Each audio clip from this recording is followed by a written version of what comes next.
There are things you don't forget. The way her lips parted when she was surprised. The way her breath hitched when she was hurt. Little details that stay with you long after the person is gone, like the lingering scent of perfume on an old sweater you can't bring yourself to throw away. I was sitting at the diner last Tuesday, the kind of place we used to go to when we were still trying to make it work.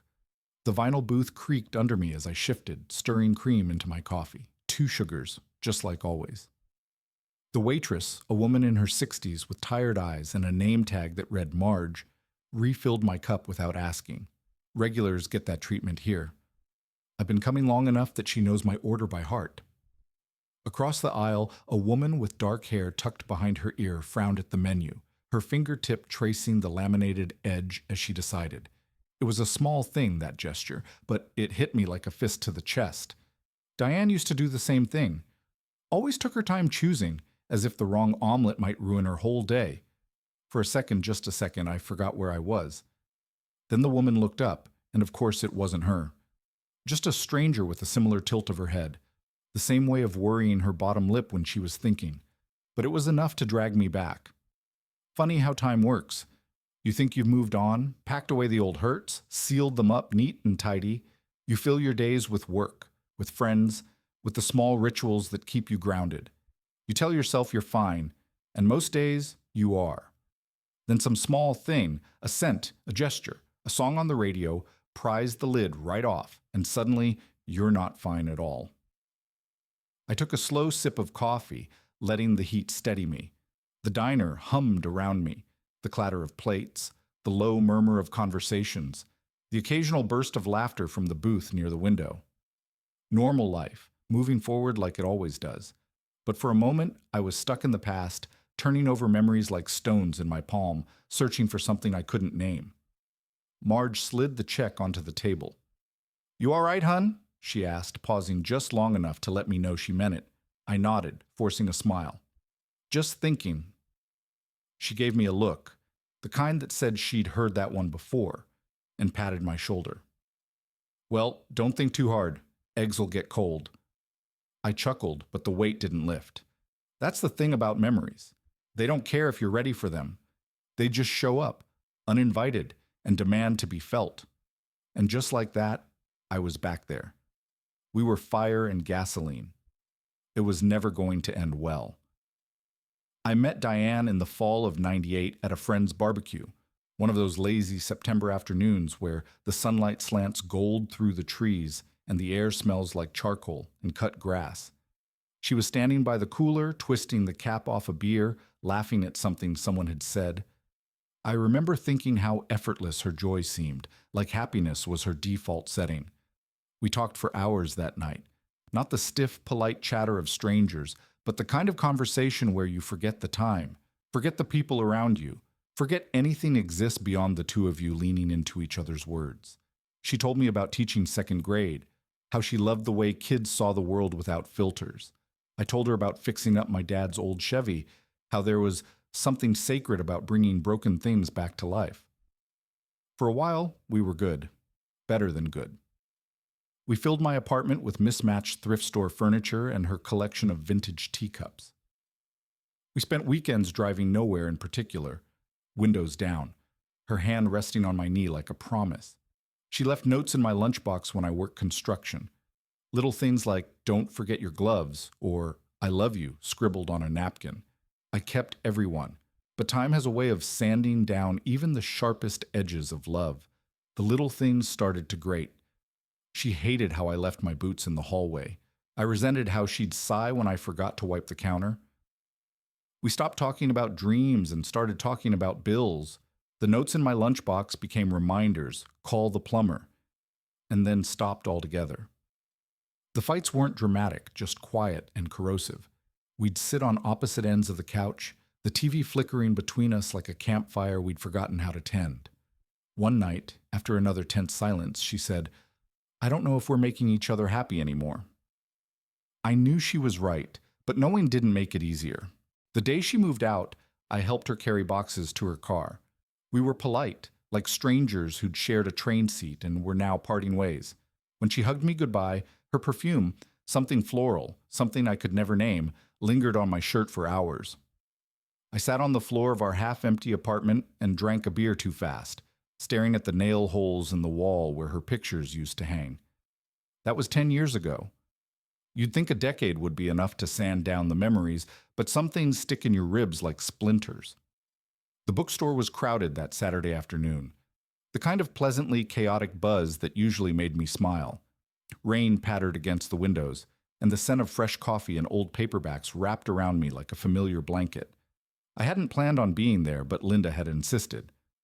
"Come on," she'd said that morning, her hand warm on my forearm. "You've been staring at those carburetor parts all week. Let's get out before you forget what sunlight looks like." Linda was like that. Steady, gentle, the kind of woman who noticed when I'd been quiet too long. We'd met through mutual friends 2 years after Diane left, though it took another 3 before I worked up the nerve to ask her out. She had a way of making the world feel softer, like I didn't have to brace myself all the time. That day, she was flipping through a cookbook near the store's front display, her reading glasses perched on her nose. I watched her from the history aisle, smiling as she absent-mindedly tucked a strand of graying hair behind her ear. She caught me looking and grinned. "What? Never seen a woman read before?" I was about to reply when the bell above the door chimed. And then, Diane. She stood just inside the doorway, shaking rain from her coat, her eyes scanning the store like she was looking for someone. 10 years had etched themselves into her face, fine lines at the corners of her eyes, her dark hair now streaked with silver. But I'd have known her anywhere. Our gazes locked. She froze. Not like in the movies, not some dramatic gasp or dropped book. Just stillness, like the whole world had paused for her. Like the air between us had turned to glass. I couldn't move either. Somewhere to my left, Linda murmured something about a recipe, but the words blurred into white noise. All I could see was Diane's face, the way her lips parted slightly, the way her fingers tightened around her purse strap. For a heartbeat, we were 20 years younger, standing in that apartment with moving boxes between us. Then someone jostled past her, breaking the spell. Her shoulders stiffened, and she turned abruptly toward the fiction section, vanishing behind a shelf. My coffee had gone cold. The next few seconds stretched like taffy. Thick, slow, impossible to break. My pulse hammered in my throat as I stared at the empty space where Diane had been. The bookstore sounds rushed back in, the murmur of customers, the creak of floorboards, Linda turning a page beside me. "Jim?" Linda's voice cut through the fog. She'd closed the cookbook and was studying me with that quiet perceptiveness I'd come to rely on. "You okay?" "You look like you've seen a ghost." I forced a breath. "Yeah, just thought I recognized someone." A half-truth.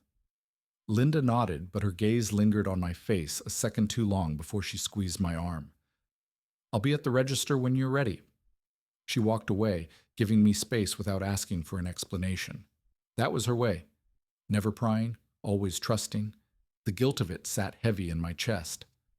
I rounded the corner into fiction, my boots scuffing against worn hardwood.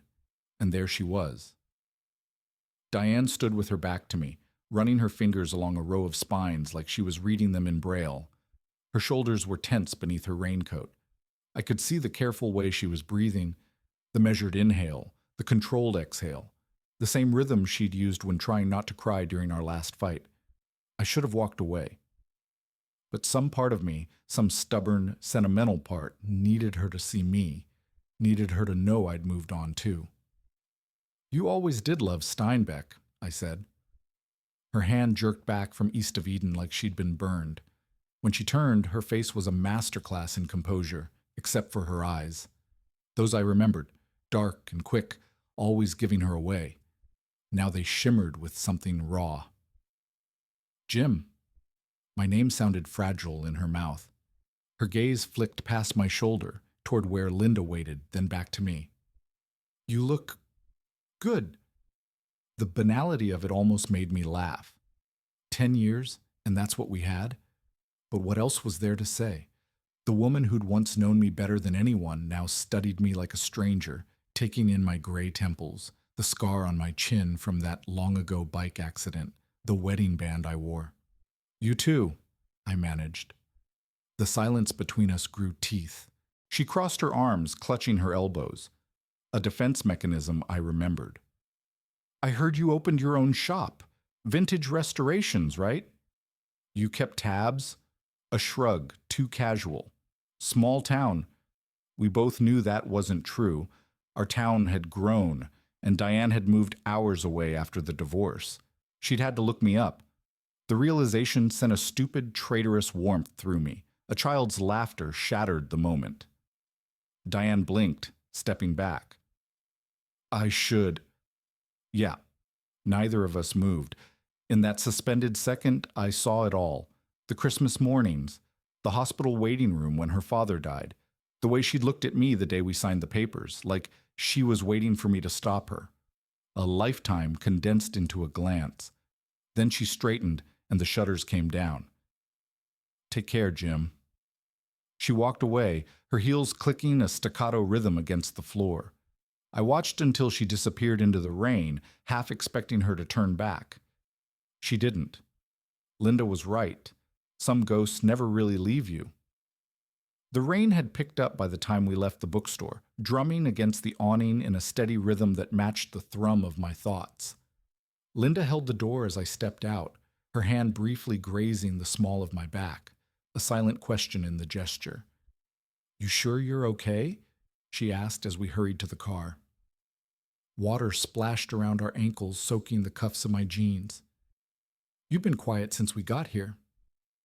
I fumbled with the keys, the metal slippery between my fingers. Just thinking. The lie came automatically, smooth from years of practice. But Linda had a way of seeing through me, her gaze sharp, even as she shook the rain from her umbrella. She didn't press, though. That wasn't her way. Instead, she slid into the passenger seat and turned the heater on high, rubbing her hands together. You know what we need? Pie. I blinked. Pie? Pie, she confirmed, nodding toward the diner across the street, the same one I'd been in just days before, where a stranger's gesture had sent me spiraling into memory. The kind with crust so flaky it shatters when you touch it, the kind that makes you forget all your problems for at least 5 minutes. I could have kissed her then. Not for the pie, but for the way she knew exactly what to do. Not to drag the truth out of me, but to give me space to breathe. The diner was half empty, the vinyl booths gleaming under fluorescent lights. We took the same seat I'd sat in before, the one by the window where I'd watched the rain blur the glass into something indistinct. Marge appeared almost immediately, her pencil poised over her notepad. Coffee? Linda smiled. And 2 slices of apple pie, with ice cream. Marge winked. Coming right up.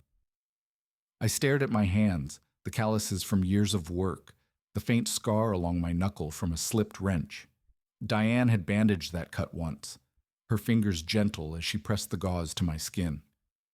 You're lucky it wasn't worse, she'd chided. Pay attention next time.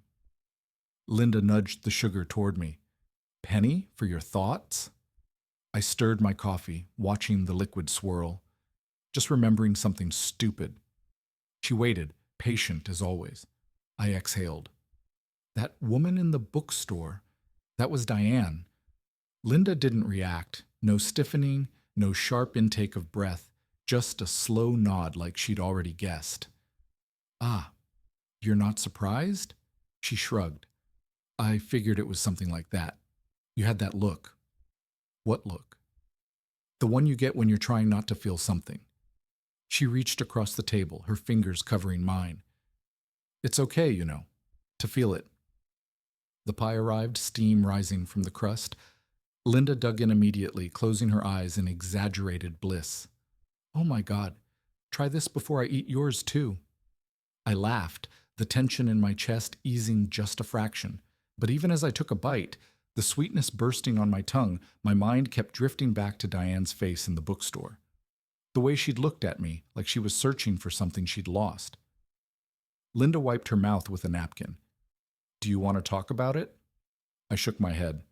Not really. She nodded again, easy as anything. Okay. And that was it. No interrogation, no jealousy, no demand for reassurance, just pie and rain and the quiet understanding that some wounds never fully close. They just scar over, tender to the touch, but no longer bleeding. Outside, the storm rolled on, but for the first time in years, I didn't feel like I was drowning in it. That night, I lay awake in bed, listening to the steady rhythm of Linda's breathing beside me. The rain had finally stopped, leaving the world outside the window hushed and still. Moonlight spilled across the floor, painting the edges of our dresser, the stack of books on the nightstand, the curve of Linda's shoulder under the blanket. I thought about Diane. Not with the old ache, not with the sharp regret that used to twist in my chest, but with a quiet curiosity. Where was she now? Was she happy? Did she ever think about me the way I'd thought about her, in unexpected moments when a song came on the radio or a certain scent drifted through an open window? Linda shifted in her sleep, her hand brushing against mine. Her skin was warm, her fingers rough from years of gardening. I laced mine through hers, feeling the solid weight of her wedding band against my palm. It struck me then, with a clarity that felt like dawn breaking. Diane and I had been a wildfire, bright, consuming, impossible to look away from. But Linda was the hearth, steady, enduring, the kind of warmth you could build a life around. I used to wonder what would have happened if Diane and I had tried harder, fought longer, held on tighter. But some things aren't meant to last. Maybe we were just a chapter, necessary, even beautiful in its way, but not the whole story. The clock on the nightstand ticked softly. Down the hall, the fridge hummed to life. Ordinary sounds of an ordinary night. But there was something profound in that ordinariness, something I hadn't appreciated when I was younger. The peace of a shared silence, the comfort of knowing someone's there, even when the world outside feels uncertain. Linda murmured something unintelligible and curled closer. I pressed a kiss to her hair, breathing in the familiar scent of her shampoo. Maybe that's all life is in the end, a series of moments, some searing, some soft, that lead you to where you're meant to be. I closed my eyes. For the first time in a long time, the past felt like just that. The past. Not a ghost, not a weight. Just a memory, bittersweet and fading, like the last notes of a song you used to love. Outside, the first birds began to sing. Morning was coming, and for once, I was ready to meet it.